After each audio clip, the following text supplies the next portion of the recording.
He mocked my tears before the whole hall. They laughed, thinking I would break. But I returned crowned with a ring. And it was his best friends. The music was soft, low enough that the clinking of glasses almost drowned it out. I sat in a room full of glittering chandeliers and polished smiles, but my skin prickled as if something was already off. The laughter that rose around the table didn't reach me. It curled in the air like smoke, heavy and suffocating, while I pressed my hands flat against the white linen just to keep them from shaking. He leaned in close, his lips brushing against my ear, as though to whisper a secret meant only for me. "Don't look so serious," he murmured, his voice low enough for no one else to hear. "It ruins the dress." The words carried no warmth. They landed like ice, as if my worth depended on how well I could fake a smile. I forced one shallow and small, and it almost hurt more than if I had let the tears fall. The others didn't notice, or maybe they didn't care. His hand rested on the table, his fingers tapping as if he were impatient, like I was a burden even in silence. He had been different once, or maybe I had just convinced myself of a softer version of him.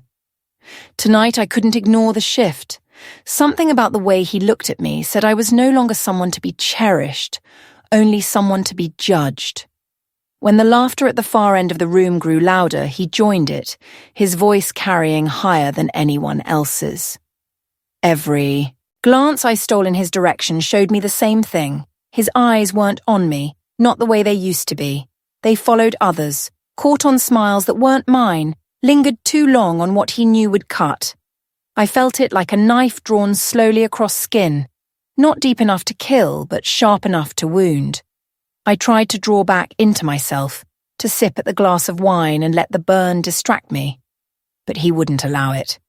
His hand slid across the back of my chair as if he owned the right, to both me and the moment. He leaned in again, this time his breath carrying a hint of the drink he had downed too quickly. "Smile, darling."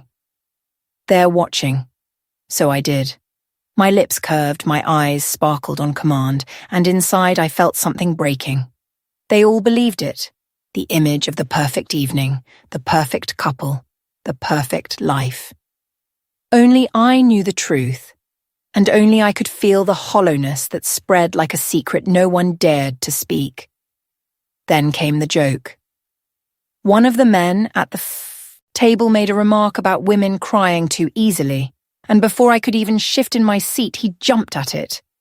"You have no idea," he said, laughter shaking his shoulders. "You should see her when things don't go her way." Tears everywhere. You'd think she was performing for an audience, the table roared. Every head turned, every smile lit with cruel amusement, and I sat frozen in the center of it. Heat rose up my neck, not from wine but from shame. His eyes locked on mine as he delivered the final blow, voice dripping with mockery. "But at least she's pretty when she cries. It makes up for the noise I wanted to vanish. I wanted the floor to open and swallow me whole, anything to escape the sting of laughter at my expense. Instead, I sat perfectly still, nails digging into the fabric of my dress, pressing down so hard I feared they would tear through. My heart thundered against my ribs, each beat a reminder that I was still here, still breathing, still trapped. He leaned back, so pleased with himself, soaking in the attention like it was applause. To them, it was a harmless joke, just another round of banter over dinner. To me, it was a fracture splitting straight down the middle of my chest. The betrayal wasn't just in the words, but in the ease with which he offered them, as if my dignity was a coin he could toss to amuse a crowd. I excused myself quietly, my voice steady though my throat felt raw. "Excuse me for a moment."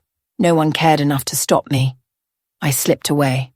From the laughter, from the smell of roasted meat and polished wine, down the hallway lined with mirrors that reflected a woman I barely recognized. Her cheeks were flushed, her eyes too bright, her lips trembling from holding back the sobs he had promised them. In the quiet of the powder room, I finally let the tears fall. They came hot and fast, burning tracks down my face. My hands gripped the sink, knuckles white, body bent over as if the weight of humiliation had collapsed me. Each sob was muffled, swallowed down before it could echo, because even here I felt like someone might be listening, waiting to mock the sound of me breaking. The door opened and I straightened quickly, wiping at my face. But it wasn't him. It was his best friend. He stepped inside, shutting the door behind him, his expression nothing like the others. His eyes were steady, too steady, like he had seen everything and decided against the easy laughter. He didn't speak at first. He simply pulled a folded handkerchief from his pocket and offered it, the gesture quiet but louder than anything else that night. "Don't let him win like this," he said finally, voice low and firm. "He enjoys it too much." I clutched the cloth, the softness at odds with the tremor still running through me. "They laughed," I whispered. "He wanted them to laugh at me." "I know," he said. And in those 2 words, something shifted. He wasn't denying it, wasn't excusing it the way everyone else would. He was confirming what I felt, that it was real, that I wasn't crazy for bleeding under the surface of a smile. When I looked up at him, the silence between us wasn't empty. It was charged, like the air before a storm, thick with something unspoken. His gaze lingered longer than it should have, softer than it should have been. And I felt it, a choice forming in the space he left me. The sound of laughter drifted down the hall, faint but still cruel. I tightened my grip on the handkerchief, drawing strength from its weight. My laughter had belonged to him once, but not tonight. Not anymore.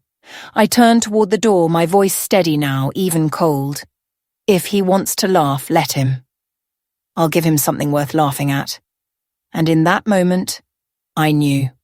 The humiliation wasn't the end. It was only the beginning of the story I was about to write, one that would make him choke on every cruel word he had ever spoken.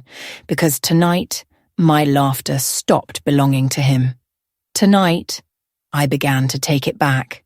Then ballroom sparkled as though nothing had happened, as though the weight pressing down on my chest hadn't cracked something inside me. I stepped back into the glow of the chandeliers, with a face scrubbed clean of tears, painted with a smile that wasn't mine. If anyone noticed my absence, they didn't say.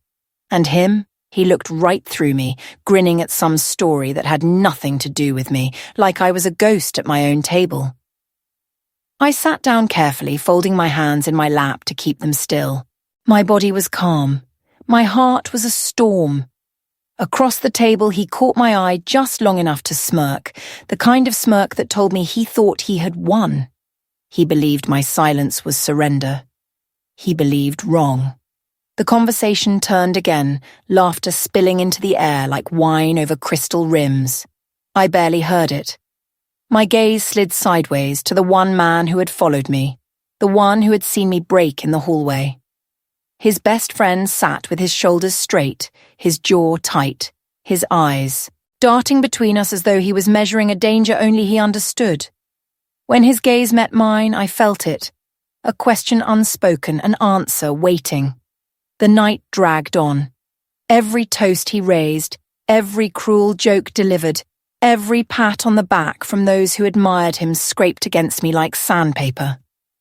I stayed quiet, smiling when expected, sipping wine until it warmed my blood. Each second I endured sharpened something inside me. It wasn't despair anymore. It was resolve. When the music swelled and the dancing began, he offered me his hand like nothing had happened. I placed mine in his, not because I wanted to, but because I wanted the room to see. He spun me once, fast enough to make me stumble, and when I caught myself, he leaned in with that voice meant only for me. "Don't embarrass me again," he hissed, lips curling in false charm. My laugh came sharp and cold, low enough that only he could hear it. "You already did that for both of us." His grip tightened around my hand, until it hurt. But I didn't flinch. If he wanted a performance, I would give him one. Then, as if the universe itself wanted to carve the moment into stone, his best friend approached. "Mind if I cut in?" he asked smoothly, the kind of question that wasn't a question at all. The room paused, just for a beat. My heart pounded, not from fear, but from the thrill of it. This was the first move, the one he wouldn't see coming. He released my hand with a scoff, muttering something about loyalty, about how friends knew their place. But his best friend didn't falter. His hand closed around mine, warm, steady, safe. The music shifted, softer now, slower, and for the first time that evening, I breathed. We moved together in quiet rhythm, our steps deliberate, our eyes locked as though words were no longer necessary. Every turn, every brush of his hand against mine, every measured distance between us carried weight. This wasn't just a dance.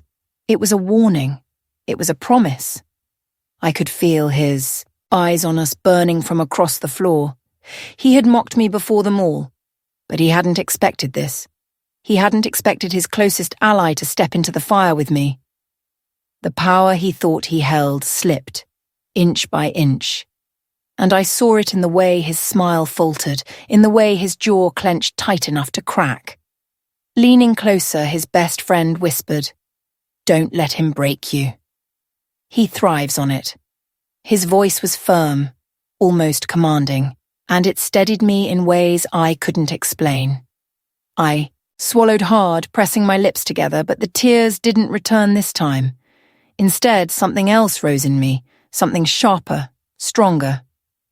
"He won't," I said quietly. "Not anymore." The dance ended, but the moment didn't. The applause was polite, unaware of the war that had just begun in plain sight. When we stepped back, his hand lingered on mine a beat too long, deliberate, undeniable. The room noticed, and so did he. His eyes were knives when they met mine, but for once I didn't look, locking tight. His best friend didn't move, didn't flinch, but the room thickened with tension. "You didn't answer my message," he continued, voice sweet like poison. He stepped closer, brushing a hand along my shoulder as if to stake a claim. "Did I upset you?" Poor thing. The words clawed into me, but I didn't let them show. Not this time. I held his gaze, steady and unyielding, even as my stomach twisted. He expected me to crumble. He expected me to break. Instead, I smiled. Small, sharp, dangerous. "You should be careful," I said softly. "Not everyone laughs with you. Some of them laugh at you." His smile faltered, just for a breath. His best friend's eyes flicked toward me, surprise flashing there for only a second before it steadied into something else, something close to pride. The moment passed quickly. He leaned down, pressing a kiss to my temple that felt more like a warning than affection. "Remember your place," he whispered, "or I'll remind you." Then he turned, grabbing his coat, and left as abruptly as he had arrived. The silence he left behind was heavier than before, but I no longer felt alone beneath it. I glanced across the table. His best friend's expression was unreadable, but his voice carried quiet certainty when he finally spoke. "You can't keep living like this." I drew a breath, steady this time. "I know." He didn't ask what I meant. He didn't push. He just nodded once as though an agreement had been made without needing the words. The storm had already begun last night, but this morning, I felt its path forming. Because I knew one thing with clarity I hadn't felt before. I would not let my life remain a stage for his cruelty. My tears had been his. My silence had been his. But not anymore. And when the time came, he would learn the cost of mocking what he could never truly destroy. The laughter still haunted me. It rose unbidden in my mind whenever the house grew too quiet. Whenever I found myself staring into the polished dark of a window pane at night. I could hear it, sharp, merciless, swelling in the room as though I had been nothing more than their evening amusement. He had made me the punchline, and the others had followed his lead. My tears had been their entertainment, and the memory of it clung to me like a bruise that wouldn't fade. At the marketplace the next afternoon, I kept my chin high. The stalls buzzed with chatter and the scent of roasted almonds. but the eyes that turned toward me carried something else. Pity, amusement, whispers that trailed just loud enough for me to hear. "There she is," one woman muttered. "Did you hear?" He made her cry at the gala. Her companion's laughter was low and knowing, the same sound that had filled that ballroom. I gripped the basket in my hands until the wicker cut into my palms. I wanted to turn, to snap, to tell them they didn't know the whole story. But what would that change? He had already written the version they believed. To them, I was weak, fragile, a spectacle. And he was charming, bold, untouchable. That was the way it had always been.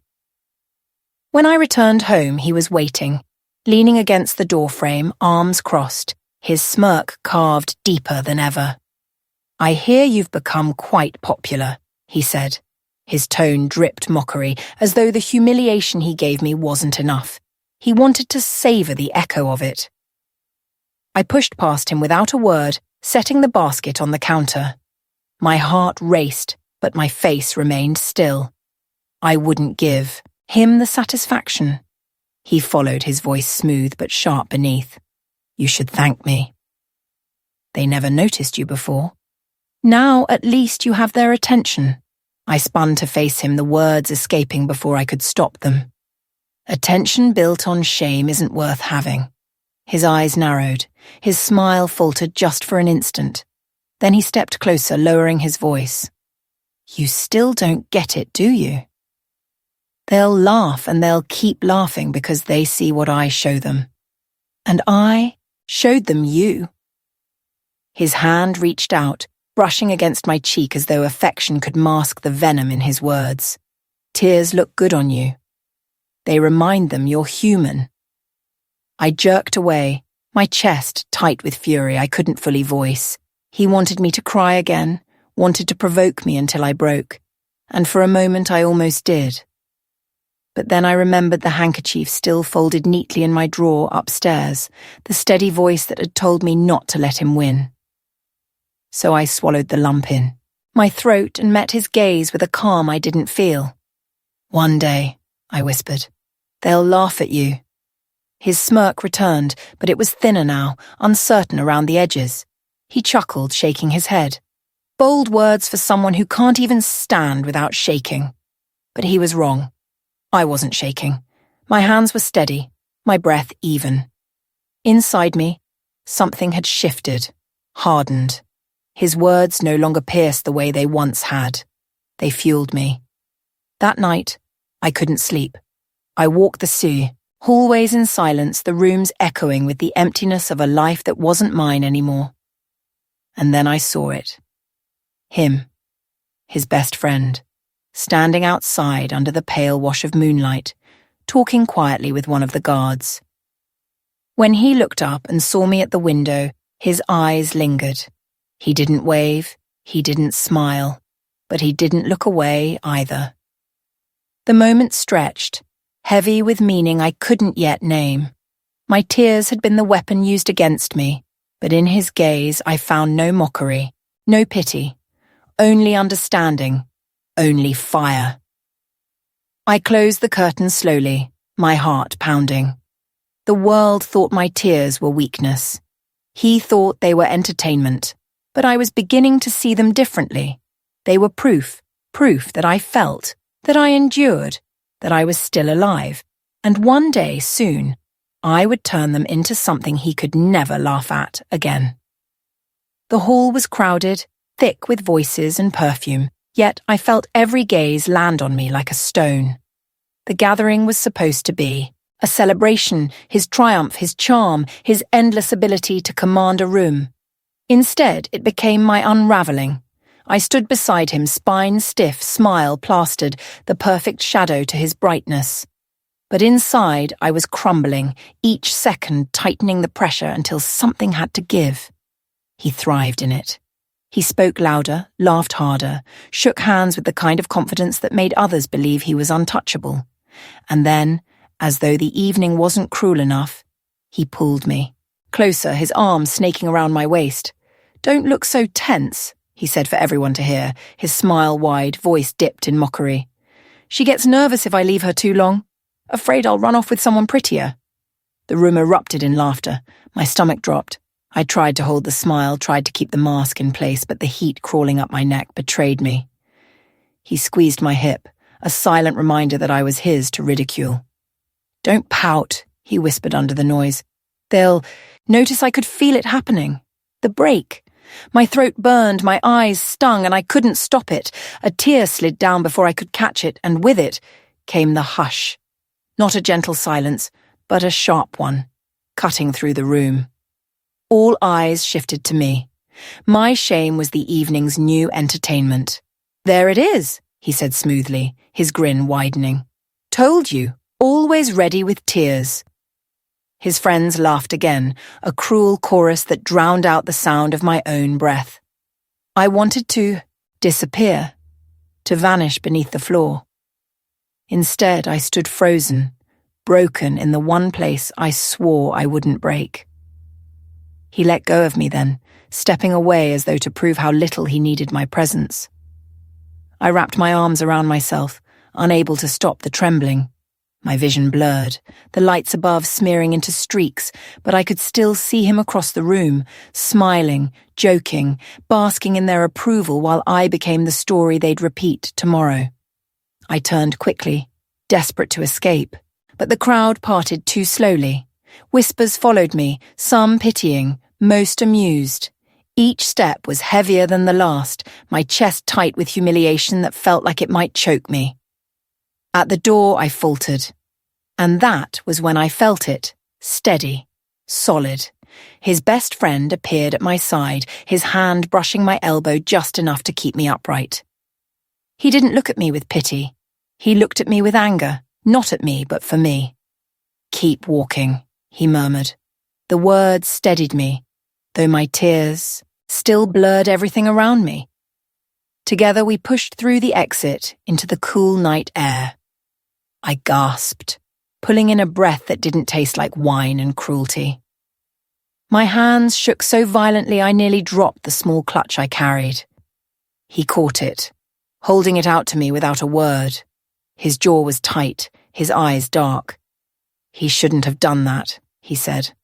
It wasn't loud, but it was absolute, the kind of statement that didn't leave room for excuses. I clutched the clutch to my chest, trying to wipe the tears away, but they kept coming, hot and endless. "I told myself I wouldn't cry in front of them," I whispered. "I told myself I'd stay strong." "You were strong," he said firmly. "You stayed standing when most would have fallen. Don't mistake breaking for weakness. He wants you to believe that, but it's not true." The truth of his words struck deeper than the cruelty that had shattered me moments before. For the first time, I believed it might be possible to fight back, to reclaim what had been stripped from me. From inside, the sound of laughter swelled again. His laughter, my humiliation had become his victory. But standing under the night sky, tears still wet on my cheeks, I felt something rise in me, a different kind of fire. I looked at the man beside me, the one who had seen me at my worst and hadn't turned away. "I can't keep living like this," I said, my voice steadier than I expected. "Then don't," he replied. His gaze held mine, steady, unflinching. "There are choices you can still make." The words lingered long after the silence fell between us. My tears had broken me before the whole world, but in that breaking something had shifted, something dangerous, something defiant. I wiped the last tear from my face, and with it, I let go of the belief that I had no power. He thought the story ended with my shame. He was wrong. The next chapter was mine to write. The house was silent long after midnight, but sleep refused to come. I lay awake, staring at the ceiling, the echo of laughter still cutting through me. Every time I closed my eyes, I saw his smirk, heard the way his words had turned me into nothing more than a spectacle. The shame burned, but beneath it something sharper grew, resolve. If humiliation was all he wanted from me, I would not give it to him again.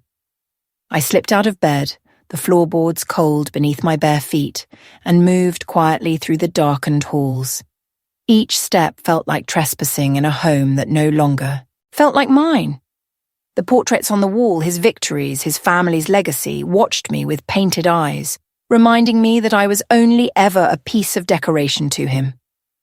I paused in front of one, staring at his face immortalized in oils, smiling, powerful, untouchable.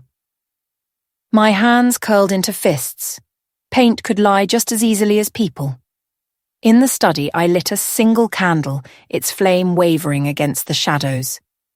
The room smelled faintly of leather and smoke, a place he used to sit with his friends while they planned their next moves, their next games.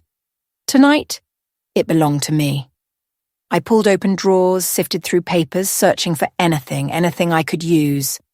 My hands trembled at first, not from fear, but from the weight of what I was doing. For years I had played the role he assigned me, silent, obedient, breakable. Tonight I stepped into a different one. Among the papers I found letters sealed and unsigned, debts owed, secrets hidden behind careful handwriting. My eyes scanned each line, my breath quickening. He had enemies. He had debts. He was not untouchable. If the world saw what I was holding, their laughter would shift from me to him. The floor creaked softly behind me and I spun, the candle flickering. His best friend stood in the doorway, his face half in shadow, his eyes fixed on me. For a moment neither of us spoke. My pulse thundered, my hands frozen above the desk. "You shouldn't be in here," he said finally, his voice low, not accusing but warning. I straightened, clutching one of the letters tight enough to crease it. "Neither should you." His eyes flicked to the papers in my hand, then back to me. "Do you know what you're doing?" I swallowed hard, my voice shaking but steadying with each word. "I know I can't stay his victim. I know I can't let him own my pain any longer." He stepped inside, closing the door softly behind him. The air between us thickened, charged with danger. He didn't reach for the papers, didn't try to stop me. Instead, he moved closer, his voice quiet but firm. "If he finds out you've been here, he won't forgive it." "I don't need his forgiveness," I whispered, the fire in me finally rising. "I need his downfall." Something flickered in his eyes, fear perhaps, or recognition. He stood close enough now that I could feel the heat of his presence, steadying me in ways I couldn't explain. "You're playing with fire," he said. "Then let it burn," I answered. The silence that followed was heavier than any words. He didn't argue. He didn't pull the papers from my hand. Instead, he nodded once, a silent agreement that what I had begun could not be undone. I slipped the letter into the folds of my robe, snuffed out the candle, and left the study with my pulse racing. Upstairs, the house still slept, unaware that something had shifted in the dark. For the first time, I didn't feel powerless. I felt dangerous. As I slid beneath the sheets again, the letter pressed against my ribs. I closed my eyes and breathed deep. The humiliation of the night before still haunted me, but now it carried something else with it. Hope. My tears had been his entertainment, but soon his secrets would be mine. And when the world laughed next, it wouldn't be at me. It would be at him. The morning after the study, the smell of burnt coffee sat heavy in the kitchen, as if the house itself was nursing a hangover from the night before. I moved through the rooms with purpose now, a steady rhythm replacing the wobble that had once governed my steps. The letter I'd tucked into my robe lay folded in the pocket of my dress, a small, dangerous thing that felt heavier than any jewel. It burned against my leg like a promise. I met him at the table, pretending surprise. He was charming as always, the practiced ease of a man who'd never had to fight for anything. "You look different today," he said, smiling like a man who owned the morning. "Relax. I only meant to tease you last night, tease." The word landed like a stone. My jaw tightened, but my voice was flat. "Why do you think that makes it okay?" I asked. The question wasn't loud, but it was precise enough to cut through his casual air. He laughed, a sound that belonged on stage. People like us need texture. You bring it. Tears, temper, mystery. It keeps things interesting. He believed himself clever. Charismatic cruelty wrapped in silk. His patronizing tone was a blade, thin and confident. Across from him, his best friend watched, the set of his mouth, unreadable. There was something in his expression today, more awareness, less blind loyalty. He had seen the way I'd held myself together after the embarrassment, and he didn't like the cost of the performance. I suspected he'd been awake the night I'd rifled through papers. He didn't deny it when I caught his eye. I left the table with barely a nod and retreated to my room. There, under the lock of privacy, I unfolded the letter. The handwriting was careful, the tone deceptively formal, but the content was clear. A ledger entry, a transfer, a name crossed out and replaced. It was a paper trail, small and clinical, that pointed to favours owed and debts hidden beneath borrowed smiles. If someone wanted to follow it, if someone wanted to pry, the house would reveal more than it intended. Plans are funny things. They begin as whispers, then grow teeth in the dark. I spent the day mapping the edges of the ledger in my head. Who to trust, who to frighten, where to push. I wasn't naive. I knew the risk. He had men who would move like shadows to silence a whisper. But shame had already made my life small. The danger of trying was less frightening than the certainty of staying small forever. That evening, I met with him again. Alone this time. In the library where the light fell in long bars across the rug. He crossed his legs and watched me as if I were a curiosity he'd meant to inspect. "You've been distant," he observed. "Is it something I did?" The question was bait. He wanted to see me squirm, to have the power of my guilt returned to him like a trophy. I sat straight, meeting his gaze. "You mocked me," I said simply. "You made me a spectacle." He shrugged with calculated innocence. It was a joke. Not to me. My words had more edge than I expected. They surprised both of us. He frowned, annoyance flashing. "You need to stop being so dramatic," he said. "It makes people uncomfortable." I let a small smile play at my lips, the same smile I'd used for a year to conceal everything. Then maybe stop giving them reasons to be uncomfortable. He looked at me like I'd suddenly become foreign. The room tilted for a moment. An old habit of feeling small rose up in me, but I forced it down.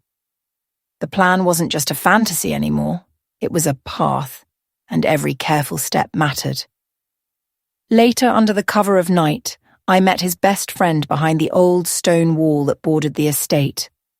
Moonlight made his silhouette sharp and strange. He didn't waste time on small talk. "You found something," he said. His tone was flat, precise, businesslike. I handed him the folded letter. "Read it," I said, "and tell me if you think I'm imagining things." He scanned it quickly, eyes moving over the neat lines. When he folded it back into his pocket, there was a look on his face like someone had sealed a wound with a firm hand. "This is enough," he said. "Not just rumors. Proof. Proof changes people. It pulls at loyalties and rearranges priorities. For him, it reconfigured. Something that had been steady for years, his loyalty to a friend against a sense of what was right. "If you want to do anything," he continued, "you have to be careful. He has allies and money and ways to make trouble disappear." "I know," I said. "But I also know that he's been careless. He's sloppy with favours. He leaves traces because he thinks he's safe." He nodded slowly, a plan forming behind his eyes. "I can get you more. There are records, accounts.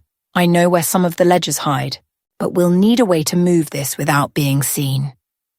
We began to map it there, in the shadow of the wall, whispering like conspirators. Each idea sharpened the plan. Who to approach quietly in the city, which friend of his was deep in debt, which name on the ledger would cause the most scandal if revealed. Every detail we sketched made the risk feel more real, but also more possible. He surprised me when he reached out and took my hand, not a gesture of romance, but of alliance. "You won't be," Alone, he said. Not on this. His grip was firm, an anchor I hadn't asked for but accepted. We worked in stages, like thieves plotting a careful heist. We would start small, leak a piece of the ledger to a reporter who owed favours, plant a whisper in a banker's ear, prod a creditor into asking questions. If we were patient, the dominoes would fall. People who had once laughed at me would be forced to look at what their smiles had covered. The plan required sacrifice. It required patience and the swallowing of fear. But it was the first time I'd felt control since the night they mocked me. The ledger was no longer just paper in my pocket. It had become a weapon, a map, a promise. As I walked back through the quiet house that night, the moon following my steps, I felt the old version of me beginning to peel away. The woman who had bent her neck for jokes and tolerated humiliation was folding into something new, sharper, steadier, a woman who could plot and execute and survive. When I paused at the foot of the stairs, his best friend lingered a moment longer in the shadows. His voice was low. "Be careful who you trust," he said, the warning carrying both care and danger. "I always am," I replied. The words belonged to the woman I was becoming. We had set the first pieces in motion. The ashes of my shame were about to be remade into glass, beautiful, dangerous, and impossible to ignore. And standing in the hush of the estate, I finally believed I could watch the world that had mocked me begin to crack. The night air was heavy with the scent of rain, though the sky had not yet opened. I stood at my window, staring at the lights scattered across the estate below, each glowing lantern a reminder of the people who still believed his charm was flawless. They didn't see what I saw. They didn't know the cost of standing too close to him. But they would. The plan had been born in whispers, but tonight it began to move with weight. His best friend and I met again, this time in the stables where the smell of hay and leather masked our words. He arrived first, waiting in the dim light, his expression sharp. "I brought what you asked for," he said, pulling a folded ledger from inside his coat. He laid it on the feed trough, its worn cover creaking like bones when I opened it. The pages were worse than I'd expected. Names, amounts, transactions written in his hand, proof of debts hidden and favours sold. I traced one line with my finger, the ink faded but still legible. "He thought no one would ever see this," I whispered. "He thought no one would ever dare," his friend corrected. His voice carried no pity, only resolve. "But once these pages reach the right eyes, he'll lose more than his reputation. He'll lose control." I closed the book, my hand trembling as I held it to my chest. For so long I had been the one stripped bare, my tears a weapon in his hands. Tonight the balance began to shift. When I returned to the house, he was waiting. Leaning against the door frame, wine glass in hand, he looked at me as though he had been studying me from afar. His smile was easy, too easy, but the tension in his eyes betrayed suspicion. "You've been restless," he said, circling me like a predator. "I can feel it." I kept my face calm, my voice even. "Restless isn't the same as broken." He chuckled, setting his glass aside. "Don't confuse pride with strength, darling." "I've seen stronger women bend." His words were a test, a shove against the wall I was building, inside myself. I didn't bend. "Maybe you've mistaken me for them," I said, each syllable steady. For a moment his smile cracked, just a flicker. But I saw it, and the thrill of it steadied me further. Later, when the house fell quiet, I lit a single lamp and spread the ledger across my desk. The candlelight kissed the ink, turning it into shadows of his greed. I copied a page carefully, folding the duplicate into an envelope I had addressed earlier. My hands didn't shake now. They were precise, certain. Tomorrow the first piece of evidence would move beyond these walls. Tomorrow someone else would know his secrets. As I sealed the envelope, a sound broke the silence, a floorboard creaking just outside my door. My pulse spiked. I hid the ledger beneath the desk and stood quickly, the envelope tucked into the sleeve of my robe. The handle turned, and he stepped in, his silhouette framed by the light of the hallway. "What are you doing up so late?" he asked, voice soft, casual. Too casual, I forced a smile, steadying my breath. Couldn't sleep? His gaze drifted across the room, lingering on the desk before settling back on me. For a moment I thought he'd seen. But then he crossed the room, brushing a hand against my cheek, the gesture tender enough to mask the cruelty beneath. "Try harder," he said. "You'll need your strength." When he left, I sagged against the desk, the envelope still safe against my arm. The danger was closer now, the risk heavier, but the fire inside, me only burned hotter. He thought he had frightened me back into place. He was wrong. I blew out the lamp and pressed the envelope tight to my chest. In the darkness, I whispered the words I hadn't dared to speak before. "It's your turn to break." The rain finally began outside, tapping against the windows like an impatient hand. The storm had come, and I was ready to unleash it. The council chamber glowed with firelight, shadows thrown high against the carved walls.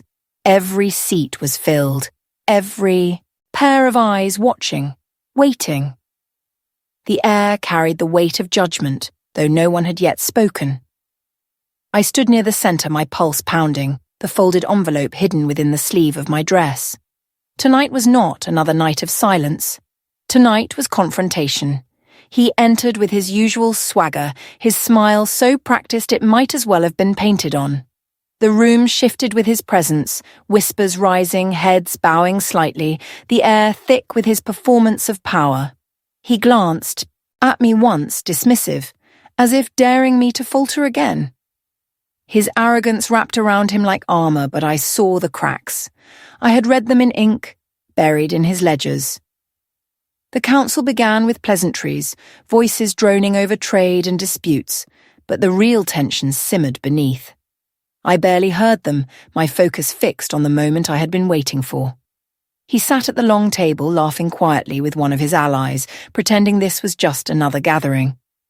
But I knew, and soon they would too. When the floor opened, his best friend rose first. His voice was calm, his tone deliberate. "Before we continue, there is a matter that requires light. Too long it has been hidden in shadow." He didn't look at me, but his presence at my side was undeniable. He was the strike before my flame. The chamber stirred, the council members leaning forward. He shifted in his seat, his easy smile faltering just slightly. "And what matter is that?" he asked, smooth as silk but edged with steel. I stepped forward. My fingers trembled as I drew the envelope from my sleeve, but my voice was steady when I spoke. "The matter of truth." I laid the papers on the table, the sound of parchment snapping louder than it should have been. Gasps rippled as the council members reached forward, eyes widening as they read. Debts, deals, names of men they all knew, tied to his signature. His chair scraped as he stood, his face tightening into something darker. "This is nonsense," he spat. "Lies. Forged." To humiliate me, I met his gaze head-on. "You taught me humiliation well. But this isn't mine. It's yours." The room erupted, voices colliding, accusations flying. Council members demanded answers, some turning on him, others scrambling to defend. He slammed his hand against the table, the sound silencing all but the crackle of fire. "You dare bring this here?" His voice was low, dangerous. "Yes," I answered simply. My knees threatened to buckle, but I stood tall, refusing to give him the satisfaction of weakness. "Because you mocked my tears and you thought that made you untouchable." But paper does not lie. His best friend stepped between us, his stance protective, though his eyes never left him. "You will answer for this," he said firmly. The firelight caught the fury in his eyes, the mask of charm torn away to reveal something raw, something feral. He looked at me as though he could burn me alive with his stare. "This isn't over," he hissed, so low only I could hear. For the first time, I didn't flinch. I leaned closer, my words sharp as glass. No, it's just beginning. The council erupted again, voices rising into chaos, but I no longer heard them. All I heard was the sound of my own heart, steady, relentless. I had done it. I had taken the first strike, and the world had seen. He thought the firelight belonged to him, that the council would always shield him. Tonight the flames revealed what he had hidden, and the cracks in his empire were finally visible for all to see.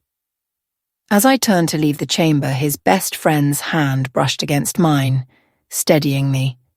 The contact was brief, but it told me what I already knew. I was not alone in this fight. The laughter that had once broken me was gone.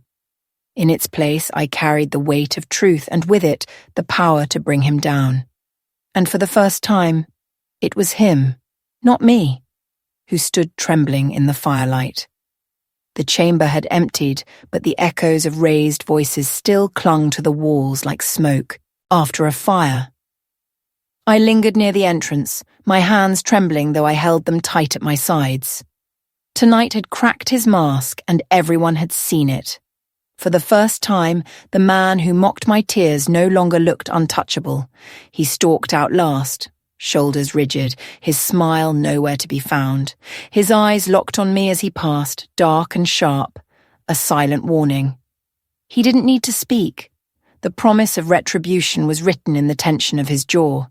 He had always believed fear would keep me small, but tonight I stood straighter. Fear no longer had the same grip.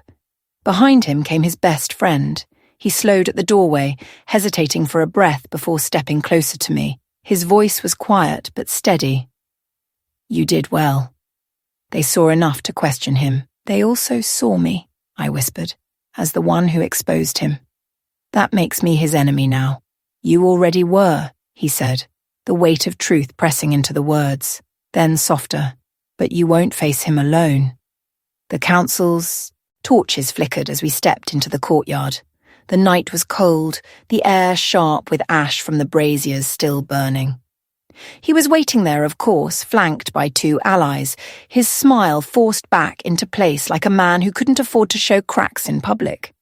Well, he said, voice dripping with venom under its polished surface, it seems you've found yourself a protector. His eyes slid to his friend, narrowing. I never thought you'd be the type to play saviour. His friend didn't flinch. He stepped forward, placing himself just enough between us to make the point clear. I won't watch you tear her apart for sport anymore. A hush fell over the courtyard. The men beside him shifted uneasily, unsure how far the confrontation would go. His eyes burned, fury boiling just beneath the charm he wore like a mask. Careful, he hissed. You forget who I am. No, his friend replied. I'm starting to remember exactly who you are. The words landed heavier than a shout, heavier than any blow. I saw it in his face, the sting of betrayal, the realization that the man who once stood at his side now stood against him. His empire wasn't just crumbling from secrets on paper, it was collapsing from within. He turned to me then, his expression raw, stripped of performance. Do you think this saves you? He asked, his voice a low growl. Do you think his shadow will protect you from mine? I met his gaze without faltering. No, I said. I think the truth will. The silence stretched, heavy with all the things left unsaid. His friend's presence beside me was louder than any words, his stance, his defiance, his choice. Tonight, he stood where the man who mocked me should have stood. And in that choice, I felt the beginning of something dangerous and undeniable. Not just revenge, not just survival, but the possibility of loyalty, of protection, of something forbidden and unshakable. He saw it too. His eyes flicked between us, and for the first time, his fury was laced with fear. He left without another word, his men trailing behind him, but the threat lingered in the air like thunder waiting to break. I turned to his friend, my voice barely above a whisper. You've put yourself in his sights now. I don't care, he said simply. Some things are worth the risk. The weight of his words settled into me, steady and unyielding. For years my tears had been his entertainment. Tonight, his best friend stood where he should have, and everything had changed. The house felt different after that night, as if the walls themselves had absorbed the confrontation. Whispers ran through the halls, servants exchanging glances they didn't dare put into words. His anger was everywhere, pressed into the silence at breakfast, etched into the slam of doors, carried in the sharp way he moved through rooms. He hadn't struck yet, but the waiting was worse than the blow. I felt it most at night. Every creak of the floorboards, every shift of wind against the windows made my heart jump. He had left me alone since the council, but not out of mercy. It was strategy. He wanted me nervous, restless, hollowed out by anticipation. But he underestimated the resolve that had taken root in me. It came suddenly, a shattering. One evening as I sat in the library, a crash rang out from the dining room. I rushed in to find the table overturned, crystal goblets broken, wine spreading across the floor like blood. He stood at the centre, his chest heaving, shards crunching under, his boots. His men lingered near the doorway, pale with unease, while his best friend stood apart, his expression hard. He turned to me, his face twisted with rage. "You think you've won something," he said, voice shaking. "You think your little display before the council changed anything. But all you did was make me stronger." He grabbed a goblet from the floor and flung it against the wall, the glass exploding inches from my head. I didn't move. I wouldn't give him the satisfaction. "Enough," his friend snapped, his voice cut through the chaos, steady and commanding. "You're proving her right with every word." For a heartbeat, I thought he might strike him, his fist clenched, his body trembling with the urge. But he didn't. He turned back to me instead, his fury spilling into words meant to wound. "You'll regret this," he hissed, "when they turn on you. When even he walks away, you'll regret crossing me." I held his gaze, my voice calm despite the fear twisting inside me. "I regret nothing." The silence that followed was deafening. He stared at me as though he didn't recognize the woman standing before him. Maybe he didn't. The fragile shadow he once mocked was gone. What stood in her place was something he couldn't control. The fallout spread quickly. The next morning, word reached us that 2 of his allies had withdrawn their support. Debts had been called in, rumors stirred by whispers of the ledger we'd revealed. The cracks widened, echoing beyond these walls into the city, where his name no longer carried the same weight. He blamed me, of course. His anger was a storm that battered everything in its path. Doors slammed, tempers flared, the household lived on edge. But beneath it all, I felt a strange calm. Each shout, each broken glass, each slammed fist meant the plan was working. The empire he had built on cruelty and charm was collapsing, piece by piece. That night, I found his friend waiting in the courtyard, the lantern light soft against his face. "He won't stop," he said quietly. "The more he loses, the harder he'll fight." "You need to be ready, I am," I answered, and I meant it. The fear that once held me hostage had hardened into something sharper. I no longer braced for the storm. I had learned to walk through it. The shattering had begun. Not of me, but of him. And the sound of it echoed louder than his laughter ever had. The days that followed blurred into one long test of endurance. Every corner of the house felt like a battlefield. Doors slammed, orders barked, shards of broken glass swept hurriedly away before guests arrived. His fury had become constant, his laughter replaced by silence thick with menace. Yet, beneath it all, I felt something stirring, something steadier than fear. I wasn't alone anymore. His best friend was always near, not obtrusive, not obvious, but present. A shadow in the doorway, a steady glance across the room, a voice that cut through his cruelty when it went too far. And, in those moments, Something dangerous bloomed between us, something I hadn't asked for but could no longer deny. It came to a head one evening. He had been drinking, his words slurred but sharp as ever. He cornered me in the parlour, accusing, spitting venom. You think they'll stand with you? You think anyone would choose you over me? His breath reeked of wine, his smile warped by rage. Before I could answer, his friend stepped in, standing directly between us. That's enough, he said, voice cold, steady. You've gone too far. The room went still. He laughed, a hollow, brittle sound. Too far? She's mine to handle as I see fit, not any more, came the reply. The words cut deeper than any blade. His eyes widened, fury and disbelief colliding in his face. You would betray me, he hissed. For her? Silence stretched heavy, dangerous. Then, without hesitation, his friend said, yes. The choice hung in the air, undeniable, irreversible. My heart pounded, not from fear but from the sheer weight of what had just been spoken. He staggered back as though struck, his hands trembling, his face pale beneath the flush of anger. He turned on me then, his voice breaking with venom. Do you think this saves you? Do you think his pity will keep you safe? I stepped forward, my voice calm, my hands steady. It's not pity, I said. It's choice. Something you never gave me. The words silenced him. For once he had nothing to say.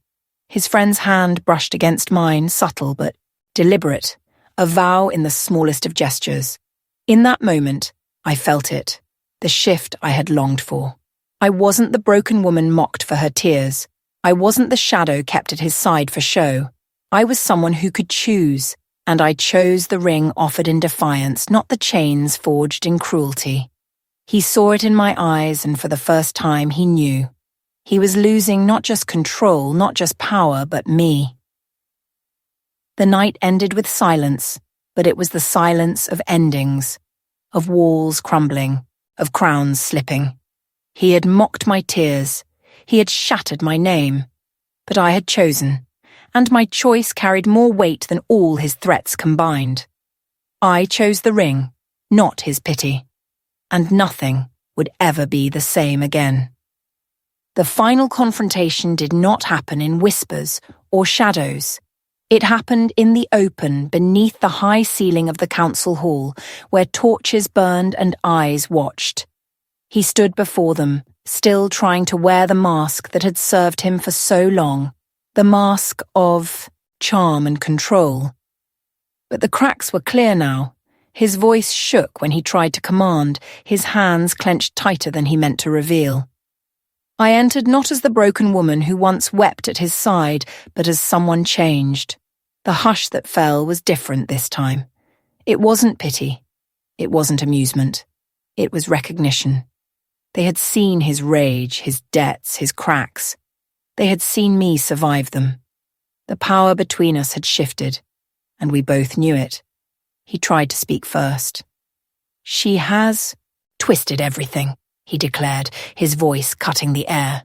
She found scraps of paper, meaningless debts, and painted them as treason. You all know me. You know who I am. But the council did not nod the way they once had. Their silence was heavier than applause. One by one, their gazes slid to me. I stepped forward, my hands steady, my voice clear. We all know who you are, and we all know what you've done. You mocked me, humiliated me, used my tears as your sport. But my tears were never weakness. They were proof of what I endured. And now they're proof of what you'll lose. Gasps rippled through the chamber, but I kept my eyes locked on his. He tried to laugh, tried to twist the moment into another performance, but the sound broke in his throat. For once, he had no audience willing to clap. His best friend stepped beside me then, not in secret, not in hesitation, but in open defiance. The gesture was louder than any word. It was a vow, visible for all to see. His betrayal cut, deeper than my revelations. because it showed the world that loyalty to him no longer meant safety. "You won't survive this," he whispered, his voice low enough for only me to hear. His eyes burned wild with desperation. "I already have," I answered. The council leader rose. His voice carried finality. "Your debts are proven. Your cruelty witnessed. Your power ends here." The hall erupted, voices colliding, decisions shouted. He stood frozen, stripped of the charm he once wielded like a sword. His hands trembled at his sides, his crown slipping from the head he had believed unshakable. And in that moment I felt it, the rise of something stronger than revenge, not triumph, not gloating, but release. The chains he had bound me with were gone, shattered not by pity, not by silence, but by choice. My tears had become the weapon he never saw coming. My tears had become the crown he lost forever. As the guards moved to take him, he looked at me one last time, his fury hollow now, his threats empty. The man who once made the world laugh at my pain now stood alone, abandoned by the very people he thought would never turn. I lifted my chin, meeting his gaze one final time. "You thought my tears made me weak," I said, my voice steady, unshaken. "But they made me unstoppable." The torches roared, the council called judgment, and the empire he had built collapsed around him. And as I walked out of that hall, my head high, his best friend at my side, I knew the story was no longer about what he had taken from me. It was about what I had reclaimed. My tears no longer belonged to him. They belonged to me. And with them, I had carved a crown he would never wear again.